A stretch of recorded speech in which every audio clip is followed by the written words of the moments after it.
This podcast encourages and empowers you to create your own unique real story, develop your own unique real statement, and discover your own unique real self. The power is yours. Good night, Paulette Perhach. How are you doing on this wonderful, beautiful night? I am doing wonderfully. Just finished up a yoga class. It's sunny in Seattle, so I'm happy about that. Wow, it's 9:30 p.m. here. You still have sun. Oh, yeah. I wish I had sun still. Oh, that's super cool, right? You're on the western side of the world, right? Super cool. Earl, do tell us which of your talents is responsible for us connecting at this specific time in history. Well, I'm an author and writing coach, and that's what brought me on the show. I have a book called Welcome to the Writer's Life. And it's about how to start trying to be a writer for real. So where's the best place for someone that's listening to reach out with you? Probably on Instagram at Paulette J. Perhach or Twitter at Paulette Perhach. Right. My website's also welcometotherwriterslife.com. Super cool. Tell us a bit more. How did you walk into this writer's life? Well, I was in Paraguay as a Peace Corps volunteer, and I had always kind of wanted to be a writer. I was a reporter, but I wasn't a creative writer. And someone got on the bus, and people often sold things on the bus, but she was like, I have something for you, and if you like it, you can give me, probably a quarter for it. And if you don't like it, I'll just take it back. And she handed out poems. She was just a poet selling her poems on the bus. And I just was realized what a wuss I was being by not even trying to even do it at some small level. Like that I was scared I would fail to be like a famous writer or something or a great writer. I wasn't a writer at all. So that's when I really started to try to figure it out. And how has the journey been so far? It's been wonderful. I love it.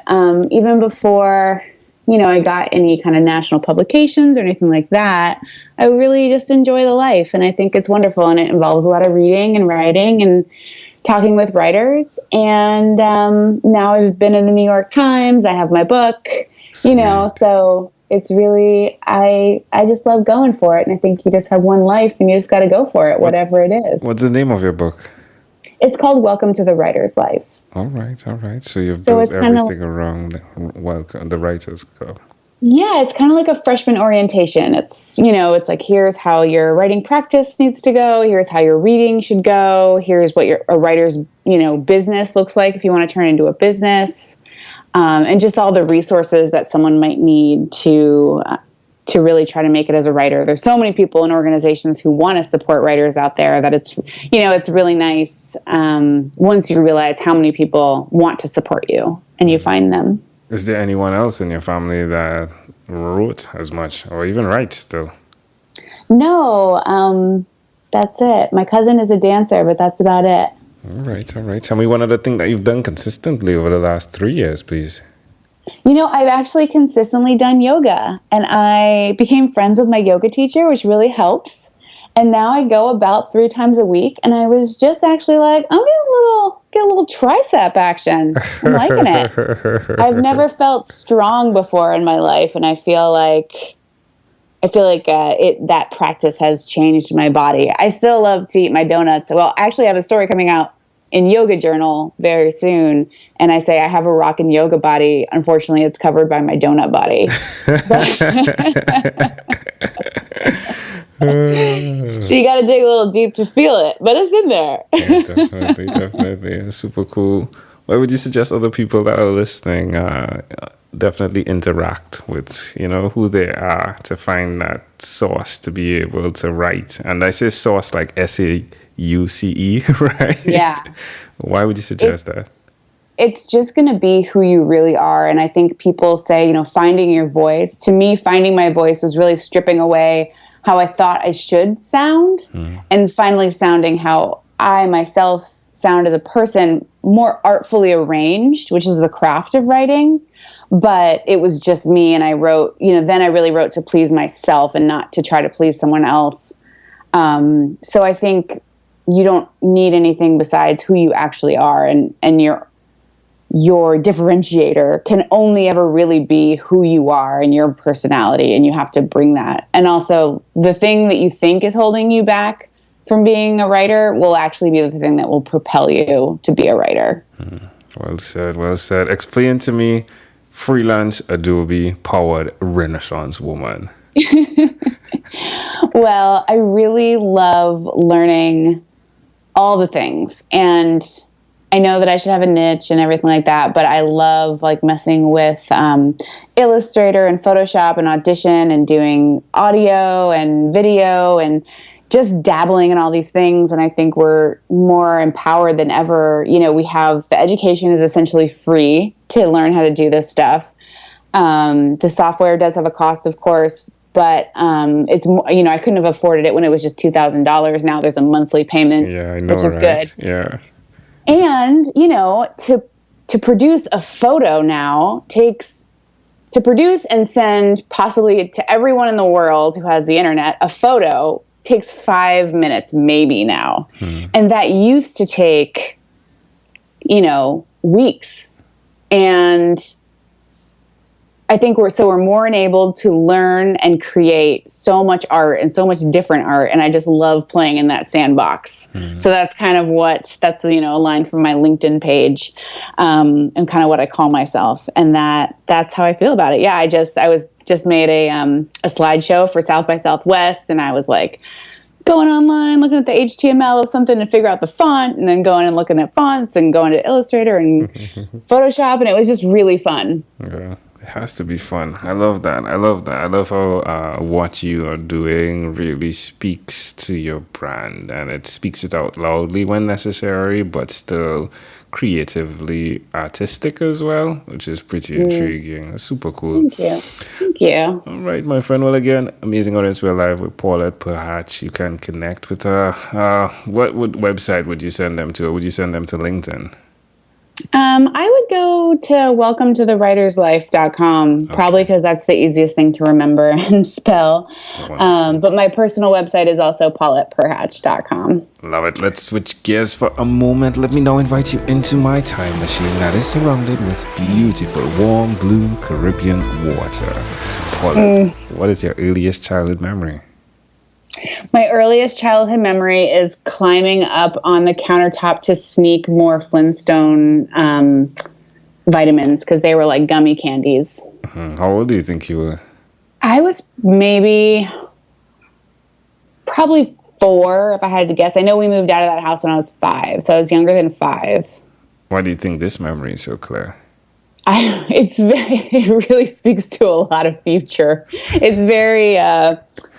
I don't know. Is it prolific? I don't want to talk about it.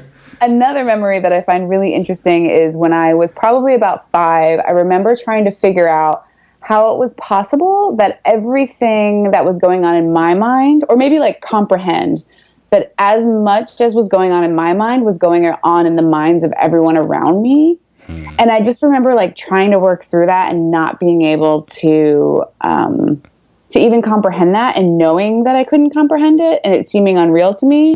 And that is kind of a theme that has carried through my writing till this day. Explain that, please. So you're looking at people and you're wondering that what the thoughts that are going through your mind are going through their minds, or it should be going through, or how that's possible. Is that what you just explained? Well, it was like, wow, there's so much going on in my mind. How is it possible that much is going on in everyone else's mind? And then I was like, what if other people are fake? And then I was like, well, why would I be the only real person and everyone else is fake? So that can't be it. And that's really the most detail that I remember. But, you know, it still is like, if you think about it, and this is a kind of like very stripped down way to talk about it technically, but like, how much data is being created in my brain at all times. Yeah. How old were you with that memory? How old were you with that memory? Probably 5. A bit older. All right. Yeah. Intriguing. How do you see the both connecting to who you are today? Them both? I don't know. I've always been kind of outside the lines. Like, I love how I was, you know, sneaking up on the countertop and being bad. I later, probably when I was 7, I went down a laundry chute at my friend's house because I was curious about where it went. And I remembered, like, I had that weird memory of like some metal tube, and I didn't know what that memory even was until my mom went to go see our old friend, and the old friend said, "Do you remember when Paulette went down the laundry chute?" Super cool. So I'm just, I'm very curious.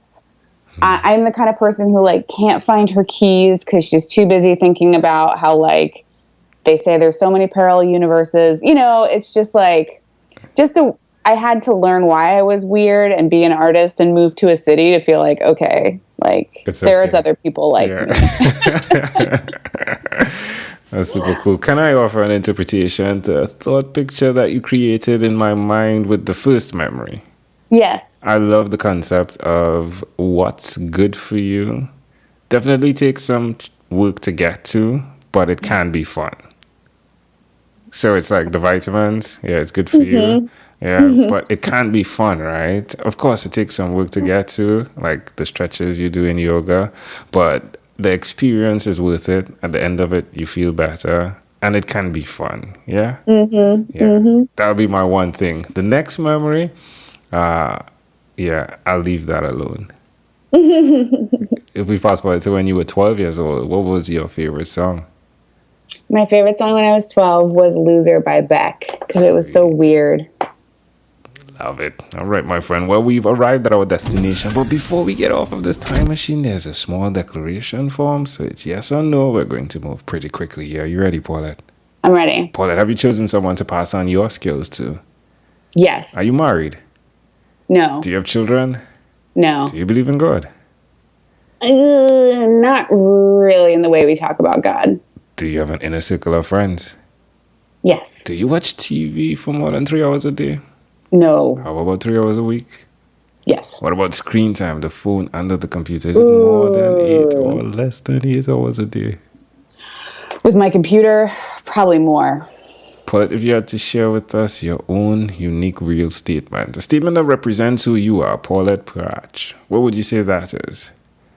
I was just thinking about the number one regret of the dying is I wish I'd lived a life true to myself and not what people expected of me. And I want to make a t-shirt that crosses out wish I. So it's I live a life true to myself and not what other people want from me. Love it. Double P. This was such a great pleasure. Before you leave, is there anything else you'd like to share with our amazing audience? Well, I just think if you have a little inkling to do something, just feed that inkling and it can become your whole life. It's hard to believe that it's like me, this person, but yeah. And just do it, because why not? We're all going to die. Paulette Perhach, thank you for being on What is Inspired by 12-Minute Convos with Angel Jones. This segment has been brought to you by Amazel Enterprise.